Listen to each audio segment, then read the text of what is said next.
Welcome back to All This Math. This is Professor Parker, and we're back doing some HSPT math, high school placement test math for that eighth graders that are in Catholic and other parochial schools will take to assess what their math level is as they enter into high school in the following year. Please make sure you're subscribed to the channel. Make sure you go ahead and like this video. Go ahead, hit the button, like the video. All right. If anything that you see in my explanation doesn't make sense to you, or if you just want to drop a comment, go ahead, drop a comment or a question in the comment section. And last but not least, share this video once you finish watching it. All right, now let's read the question. All right. It says, if 60% of A is 20% of B, then B is what percent of A? Now, most people, I'm gonna keep it a buck with you. We'll look at this and get intimidated, get all uncomfortable, and even me, right? I'm most people. When you first see a question like this, I'm like, whoa, what they talking about, right? But calm down. This is what I do. This is what I had to do the first time I looked at this question. I had to calm down, take a deep breath, relax, remember that I really do this. You know what I'm saying? And sometimes, like when you read a problem, you might not immediately know how to approach it. You might not. But sometimes you got to just kind of sit, just kind of like scope the scene out, just like chill for a minute, read the problem again, right? See if you see anything that looks familiar, right? And sometimes like something will just come to you. So lo and behold, what happened with me is when I read this like for the second or third time, then I realized I said, oh, you know what? I can translate this sentence into an equation, right? Because I see some key words. Like I see the word of, which means multiply. I know 60% can be converted to zero point 0.6 because 60% and zero point 0.6 are equivalent values. The word is represents an equal sign. 20% can be represented as zero point 0.2. Of, again, multiplication, right? So let's look at this first clause, right? If 60% of A is 20% of B. Let's look at that first, right? Let's translate that. 60% of A is like saying zero point 0.6 A. 0.6 times A. 60% of A is 0.6 times A. The word is means equal sign. 20% of B. 20% of B is 0.2B.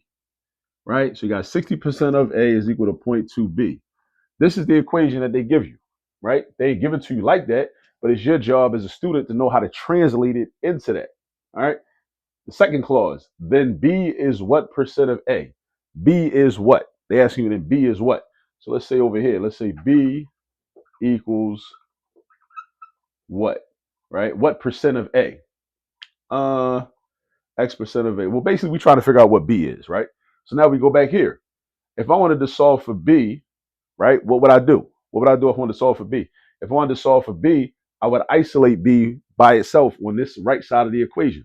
In order to isolate it, I need to get rid of the 0.2, right? I got to get rid of the 0.2. Now the question is how? When you solve a linear equation or any type of equation, how do you get rid of something? You do the opposite operation. 0.2 is being multiplied by B. So you got to do the opposite of multiplication, which is division. That's what you have to know. You got to know what operation is taking place, and you got to know the opposite of the operation. So the opposite of multiplication is division. So you're going to divide by 0.2. You're also going to stay balanced. Whenever we're solving equations, if I divide by 0.2 on the right side, I must also divide by 2 on the, not 2, 0.2 on the left side. So over here, I'm going to divide this by 0.2. Now, 0.2 divided by 0.2 is equal to 1, right? Because how many 0.2s can fit into 0.2? 1.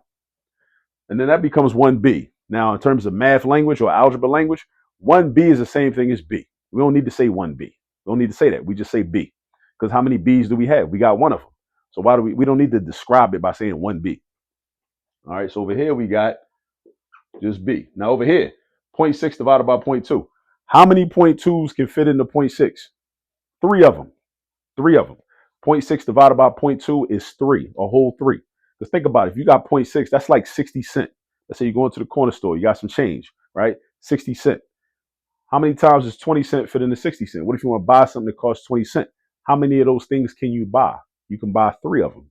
20 cents plus 20 cents is 40 cents. 40 cents plus another 20 cents is 60 cents. That's 3 right there. All right. So 0.6 divided by 0.2 is 3. So this leaves us with 3A. So that means that 3A is equal to B. So B, what's this called? The reflexive property? I think this is the when you just flip the terms to the opposite sides of the equal sign, right? The relationship is maintained. That's either the reflexive property or the symmetric property. I'm not sure. I got to look that up. So anyway, B is equal to 3A, right? Now this says then B is what percent of A? So B is equal to 3 times A, right? So B is equal to 3 times A. This whole number 3 needs to be translated to a percentage.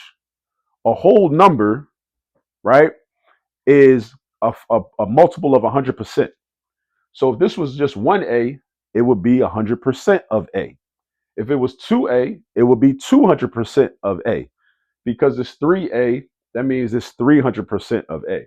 So that means that B is 300% of A. Now, why is it 300% of A? Again, that word of means multiply. What is being multiplied by A? 3. Ask yourself, how do we represent the whole number 3 as a percentage? That's a key question. Write that question down. How do we represent the whole number 3 as a percentage? 3 as a percentage is 300%. It's 300%, right? Because if you're ever trying to convert a number into percent format, you multiply the number by 100. Just like if you're trying to convert a percentage, like we did here, 60% to 20%, when you go from a percentage out of percent format, you divide by 100. That's why 60% is equivalent to 0.6. Because what's 60 divided by 100? 60 divided by 100 is 0.6. 20 divided by 100 is 0.2. Right? But if you're going in the opposite direction, you're going from number format, typical number, standard number format to percentage format. You do the opposite. You multiply by 100. So 3 is equivalent to 300%. All right. So the answer would be B is 300% of A. And that's that. So like I said, when you see a question like this, like even I'm guilty of it. Like, I got a little shook. I'm like, whoa, how you do this? Right? This question looked a little crazy. But you got to take your time, read it again, see if something jumps out at you, and then just kind of sit and just like, just chill for a minute. You know what I mean? Just maybe something to come to you. Now, if this was on a standardized test, you don't want to take a whole lot of time, sitting there just trying to hope something comes to you. You might want to skip this question and go into another question that you're more familiar with, and then come back to this question later, right? But if you're just doing practice problems, just sometimes just don't let yourself get overwhelmed. Just like just take a moment to say read it again. Say, dang, can I translate this into anything, or does this look familiar? Are there any words that I know that I can translate from English language into math language? Because remember, like I say all the time, math is a language, right? We got to know how to read it, speak it, and write it, right? It's a language, just like any other language, right? And then we end up getting 300%. So if you didn't already, make sure you hit the subscribe button. If you didn't already, hit the like button. Please put some questions or comments. If you still have questions or comments, put those in the comment section, and also share this video with somebody. All right. See y'all later. Peace.